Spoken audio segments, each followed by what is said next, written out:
Anda sudah menemukan orang yang mengupdate iman, orang rajin sholat, tapi ada orang yang ketiga yang jauh melampaui yang dua ini. Sudah imannya bagus, sholatnya rajin, yang ketiga dia gemar berbagi. Alladzina yu'minuna bil ghaibi wa yuqimuna as-salata wa mimma razaqnahum. Gemar berbagi. Disebutkan bahkan di Quran surah ketiga ayat 134 menyifati ciri takwanya, bahkan berbaginya nggak tanggung-tanggung, nggak ngitung-ngitung. Bukan saat ada berbagi, saat sempit pun dia meninggalkan Anda, bukan. Kata Allah, alladzina yunfiquna fis sarra'i wad-dharra'i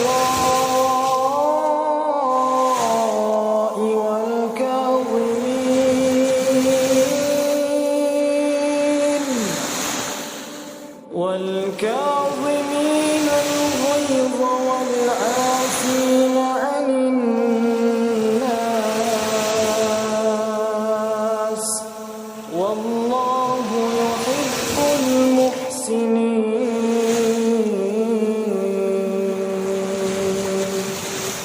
Kalau Anda menemukan teman seperti ini, maka dia punya kriteria yang mengungguli dua yang pertama. Ambil sebagai teman. Kenapa? Karena dia akan bersama Anda saat sulit dan bahkan saat senang. Ada teman kalau Anda senang, dia datang. Anda sulit, dia pergi. Dan banyak yang sekarang begitu. Tapi kalau Anda menemukan yang seperti ini, sudah rajin sholat, iman bagus, senang berbagi. Akhi mau kemana? Saya ke majlis ta'lim saja. Mau kemana pakai Grab? Aneh yang bayarin. Ada pembagian buku tuh, sana dijual. Tenang aja, aneh ada rezeki. Besok kemana kita? Aduh, nah nggak ada nih, tapi kayaknya kita bisa minta petunjuk, bisa minta petunjuk. Anda bayangkan dalam keadaan sempit pun dia ngasih referensi. Itu teman luar biasa. Ini kisahnya banyak, Pak. Jadi ada 2-3 orang sahabat. Ini kisah orang-orang soleh, salafus soleh di masa lalu. Ini menarik ini. Ada seorang teman, bertiga sebetulnya mereka, sahabatan. Udah iman bagus, rajin sholat, rajin infak. Tiba-tiba tiga-tiganya ini sedang punya persoalan. Satu orang punya uang, kalau kita 1 juta lah misalnya itu, dipakai untuk kebutuhan dia. Tiba-tiba temannya datang, si A, yang B yang punya. Kemudian ketika si A datang pada B, aku butuh ini, Allahu Akbar, dia berikan pada kawannya walaupun dia butuh. Ternyata apa yang terjadi? Si A ini mengambil kemudian uangnya, ya tanpa disadari datang si C kepada si A. Aku butuh nih katanya. Ya, A pinjam ke B. A sudah dapat, si C datang ke si A. Tanpa tahu ke si B, ke si A dulu. Aku punya kebutuhan nih. Si A yang baru minjam ke si B tadi, teman-teman sekalian.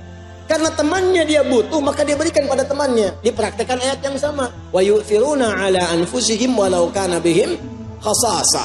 Maka diberikan pada si C tanpa pikir panjang. Nih, aneh ada rezeki. Padahal baru minjem dari si B. Si B yang uangnya dipinjam oleh si A tadi, karena merasa ada kebutuhan datang pada si C. Dia nggak menyebutkan uangnya dipinjam, dia cuma katakan barangkali antum ada kelapangan rezeki, anak ada punya kebutuhan, nilainya sama 1 juta juga. Di si A minjam ke si B, si C ke si A, si B minjam ke si C. Si C pun tanpa pikir panjang karena punya sifat ini, diberikan langsung seketika. Tiba-tiba mereka kumpul bersama. Ketika kumpul, tadinya bisik-bisik, ngobrol, kebuka akhirnya. Tiga-tiganya cuma putar-putar di situ aja. Akhirnya tiga-tiganya hanya tertawa. Kemudian mereka bagi sesuai kadar kebutuhan masing-masing. Bagi 3 pada akhirnya. Kawan tuh begitu. Bahkan ada di antara mereka yang tak terlukiskan kisahnya. Sampai menjelang sakaratul maut tuh masih berbagi. Haus, haus, haus. Ini teman kita haus, berikan minum. Begitu akan diberikan kawan saya dulu yang gitu. Diberikan pada dia dulu. Sampai putar-putar. Begitu akan diberikan pada yang pertama sudah meninggal. Syahid. Yang kedua syahid. Ketiga syahid. Semuanya syahid tanpa ada yang menangguk minuman di antara mereka. Demi untuk kerabatnya. Kemana mukmin satu dan yang lain saling menguatkan bagai bangunan? Kemana mukmin satu yang lain bagaikan satu tubuh? Kalau satu mengeluh yang lain merasakan. Mana buktinya? Satu dikasih banjir, yang lain video. Ada kebanjiran. Apa yang Anda kerjakan? Bahkan yang menarik sekarang, tetangga kebanjiran, yang satu mancing. Banjir ya Pak? Di mana? Anda menambahkan sesuatu yang hebat pada yang kecil pun mau Anda temukan. Maka jadi bagian dari itu.